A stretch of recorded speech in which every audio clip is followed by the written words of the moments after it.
November 22ರಂದು ಕೇಂದ್ರ ರಕ್ಷಣಾ ಸಚಿವ ರಾಜನಾಥ್ ಸಿಂಗ್ ಮೊರಾಕೋಗೆ ಭೇಟಿ ನೀಡಲಿದ್ದಾರೆ. ಇದೇ ಮೊದಲ ಬಾರಿಗೆ ಭಾರತದ ರಕ್ಷಣಾ ಸಚಿವರೊಬ್ಬರು ಮೊರಾಕೋಗೆ ಭೇಟಿ ನೀಡಿದ ಖ್ಯಾತಿಗೆ ಭಾಜನರಾಗಲಿದ್ದಾರೆ. ಇನ್ನು ಬೆರ್ಚಿಡ್ನಲ್ಲಿ ಟಾಟಾದ ಹೊಸ ರಕ್ಷಣಾ ಘಟಕವನ್ನು ಉದ್ಘಾಟಿಸಲಿದ್ದಾರೆ. ಬಳಿಕ ದ್ವಿಪಕ್ಷೀಯ ರಕ್ಷಣಾ ಸಂಬಂಧ ಹೆಚ್ಚಿಸುವುದಕ್ಕೆ ಒಪ್ಪಂದಕ್ಕೆ ಸಹಿ ಹಾಕಲಿದ್ದಾರೆ.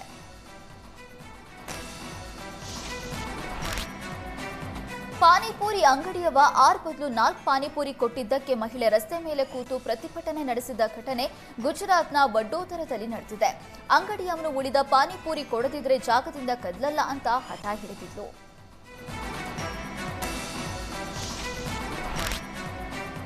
ಜಾತಿ ಗಣತಿ ಜಟಾಪಟಿಗೆ ರಾಜ್ಯಪಾಲ ತಾವರ್ ಚಂದ್ ಗೆಹ್ಲೋಟ್ ರಂಗಪ್ರವೇಶವಾಗಿದೆ. ಬಿಜೆಪಿ ನಾಯಕರ ದೂರು ಆಧರಿಸಿ ರಾಜ್ಯ ಸರ್ಕಾರಕ್ಕೆ ರಾಜ್ಯಪಾಲರು ಪತ್ರ ಬರೆದಿದ್ದಾರೆ. ಕ್ರಿಶ್ಚಿಯನ್ ಹೊಸ ಜಾತಿಗಳ ಸೇರ್ಪಡೆಯಿಂದ ಸಾಮಾಜಿಕ ವ್ಯವಸ್ಥೆಗೆ ಧಕ್ಕೆಯಾಗಲಿದೆ. ಸಾಮಾಜಿಕ ವ್ಯವಸ್ಥೆಗೆ ಧಕ್ಕೆಯಾಗದಂತೆ ಕ್ರಮ ವಹಿಸುವಂತೆ ಸಿಎಂಗೆ ಪತ್ರ ಬರೆಯಲಾಗಿದೆ. ಜಾತಿ ಗಣತಿಗೆ ಹೊಸ ಜಾತಿಗಳ ಸೇರ್ಪಡೆ ಮರುಪರಿಶೀಲನೆಗೆ ಸಲಹೆ ಕೊಟ್ಟಿದ್ದಾರೆ. ಕುಂಬಾರ ಕ್ರಿಶ್ಚಿಯನ್, ಕುರುಬ ಕ್ರಿಶ್ಚಿಯನ್ ಎಂಬ ಜಾತಿಗಳಿಗೆ ಆಕ್ಷೇಪ ಬಂದಿದೆ. ಜಾತಿಗಳ ಲಿಸ್ಟ್ನಲ್ಲಿ ಇಲ್ಲದ ಕ್ರಿಶ್ಚಿಯನ್ ಜಾತಿಗಳನ್ನು ಸೃಷ್ಟಿ ಮಾಡಲಾಗಿದೆ. ನನ್ನ ಗಮನದಲ್ಲಿದ್ದಂತೆ ಕ್ರಿಶ್ಚಿಯನ್ ಧರ್ಮದವರಲ್ಲಿ ಜಾತಿಗಳು ಇರೋದಿಲ್ಲ.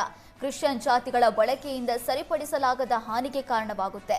ಸಾಮಾಜಿಕ ವ್ಯವಸ್ಥೆ ಕಾಪಾಡೋದಕ್ಕೆ ಅಗತ್ಯ ಕ್ರಮ ವಹಿಸುವಂತೆ ರಾಜ್ಯಪಾಲರು ದೂರು ಕೊಟ್ಟಿದ್ದಾರೆ.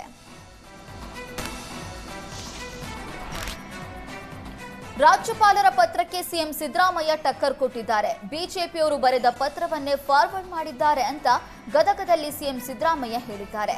ಬಿಜೆಪಿಯವರು ಸಮೀಕ್ಷೆ ವಿಚಾರವನ್ನ ರಾಜಕೀಯ ಮಾಡ್ತಿದ್ದಾರೆ ಅಂತ ಆರೋಪಿಸಿದರು.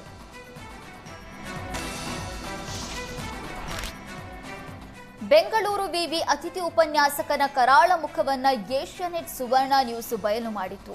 ವಿವಿ ಅತಿಥಿ ಉಪನ್ಯಾಸಕರ ವಿರುದ್ಧ ಲೈಂಗಿಕ ಕಿರುಕುಳ ನೀಡಿದ್ದ ಬಗ್ಗೆ ವರದಿ ಬಿತ್ತರಿಸಿದ ಬೆನ್ನಲ್ಲೇ ಸದ್ಯ ಪ್ರಸ್ತುತ ಅತಿಥಿ ಉಪನ್ಯಾಸಕನಾಗಿರುವ ರಂಗಸ್ವಾಮಿಯನ್ನ ಅತಿಥಿ ಉಪನ್ಯಾಸಕ ಸ್ಥಾನದಿಂದ ತೆಗೆಯಲಾಗಿದೆ.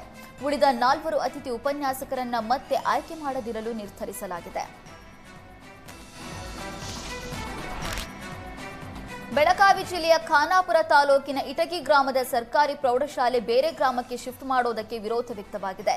ಶಿಕ್ಷಣ ಇಲಾಖೆ ನಡೆ ಖಂಡಿಸಿ ಪ್ರತಿಭಟನೆ ನಡೆಸಲಾಗಿದೆ. ಪ್ರತಿಭಟನೆಯಲ್ಲಿ ಕಾಂಗ್ರೆಸ್ ಮಾಜಿ ಶಾಸಕಿ ಅಂಜಲಿ ನಿಂಬಾಳ್ಕರ್ ಭಾಗಿಯಾಗಿದ್ರು. ಅಂಗಡಿ ಮುಂಕಟ್ಟು ಬಂದ್ ಮಾಡಿ ಪ್ರತಿಭಟನೆ ಮಾಡಲಾಗಿದೆ. ಇಟಗಿ ಗ್ರಾಮದಲ್ಲಿ ಪ್ರೌಢಶಾಲೆ ಮುಂದುವರಿಸುವಂತೆ ಒತ್ತಾಯಿಸಲಾಗಿದೆ.